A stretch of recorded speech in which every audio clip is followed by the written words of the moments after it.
Hello, I am Ashley and I dabble.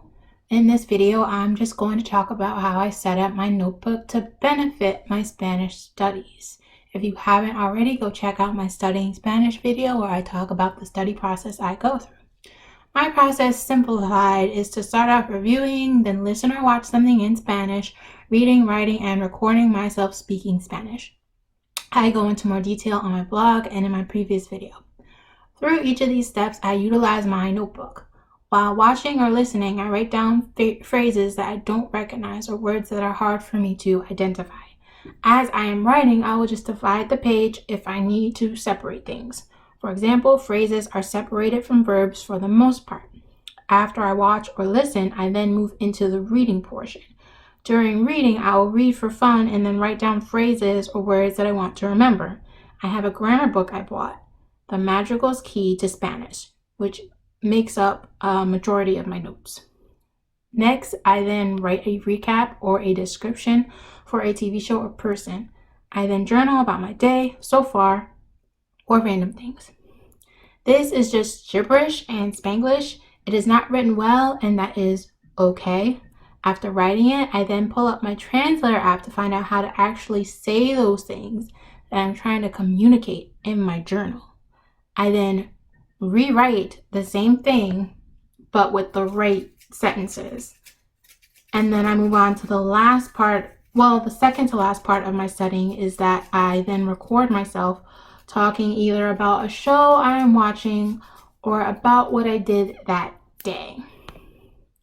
Typically, I end up doing both of these recordings because they are short. So I will do a recording where I'm talking about the TV show or the book or something that I read specifically and describing it. And then I will do a separate one saying what I did that day, what I ate, how I'm feeling, anything I'm looking forward to. I decided I would not use note cards while recording and not read from my notebook.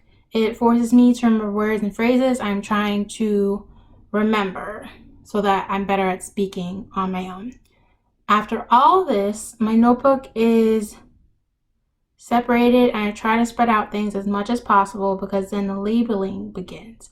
I will write the groups that I would like to separate the notes into at the top. So I just leave the top portion empty for future use and then fill the rest of the page. Then next to each word or phrase, I will just put the initials of where I want to transfer these notes. I transfer them to my Quizlet as needed. Not everything gets put into Quizlet, and I have expanded my note cards to include this wide range.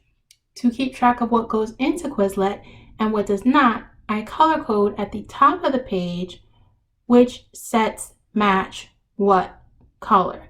The colors change each study session, which is why I put it at the top of the page. I then color the phrase or word when I input it into Quizlet to show that it has been transferred. In this case, the color doesn't really matter. It's more of a visual for me. This shows at a quick glance what I decided to transfer and what I decided not to. The next thing I started doing later on in my Spanish studies are putting circles next to things I put on my physical note cards. With the circles, it indicates the note card deck that I plan to add it to. In this case, the color does matter because my physical note cards are coded. I have yellow, which represents basic words with a drawing on the back. Green, which are words on one side with a translation and sentence example on the back. Blue are song lyrics. Currently, I only have some for Sola by Jessie Reyes. Purple are phrases that have no translation, only the Spanish phrase itself on one side with the opposite side left blank. Purple is typically used for common things I would like to keep in my head. Red means that I have to come up with phrases for that word. This color is typically used for conjugated verbs. So on one side, it will have the verb, and then on the back, I'll have as many example sentences as I can think of for using that. But in this case, I want to get as many phrases as I can out of the verb, thinking of it when I see the word, rather than looking at the definition. There's no definitions on the red cards, just examples on the back on how to use that word in a sentence. And my goal is to come up with as many sentences that I can put that conjugated verb or word into.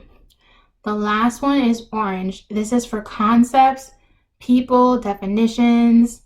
On one side is a person or book or thing that I then have to define or describe. On the back of the orange card, I then have 4 to 5 really simple descriptions on what is on the front of the card. For example, I have one for Frida Kahlo, and then I have another one for an African American poet, writer, James Baldwin, and it's just on the back are sentences that just describe what they do, when they were born, when they died, things like that. In my notebook, when I indicate that I made a note card for this, I color in the circle next to the word or phrase with the correct matching color. This is, again, another way that has helped me visually see what I did already, like what I have note cards on already and what I chose to study. And again, not everything in my notebook gets put into either Quizlet or my note cards, and that is fine.